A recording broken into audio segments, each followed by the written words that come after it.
பாரு அம்மா ஏதோ நம்ம சம்பளத்துக்காக 2 நாள் நம்ம வீட்ல இருக்காங்க. என்னைக்கு இருப்பாங்க? அதான் அடுத்த வீட்ல அப்பாயின்மெண்ட் போறதுக்கு முன்னாடி நம்ம வைத்தியமாடி லூசு மாதிரி உலகிட்டே இருக்க பாரு.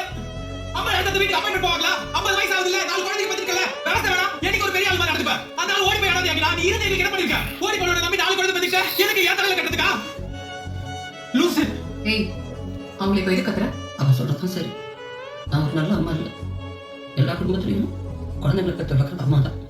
நான் பெற்ற வளர்க்கல, அதுங்களா வளர்ந்துருங்க, அதுங்களா படிச்சுட்டுங்க. ஐயோ மூத்த படிப்பு நிப்பாட்டிட்டு கிணத்தடிக்கு வாழ படிக்க ஓடா தெரிஞ்சு போய் அவள் வாழ்க்கையை வாழாது. இதுக்கெல்லாம் அனுபவத்தில் அவள் அனுபவிக்கவே இல்லை. இந்த பிள்ளைங்க நினைக்கிறது அவள் தினமும் வராமல் கிடையாது, ஏக்கம். அவள் வயசுல 4 ஃப்ரெண்ட்ஸ் இல்லை, எங்கேயும் வெளியே போனதில்லை. நான் அவளுக்கு பண்ணது மகா பாவம். எனக்கு என்ன செய்யணும்னு இருக்கு. ஆனால் மனசில் பல விதமான உடம்பு ஒத்துழைக்க மாட்டேங்குது. இவனை பாரு 10 பொண்ணுங்களுக்கு மேலே பார்த்தாச்சு. எல்லா பொண்ணுங்களுமே இவனை பிடிச்சு போச்சு. ஆனால் இவனை பெரிய குடும்பத்தில் உண்மையில வந்து யார்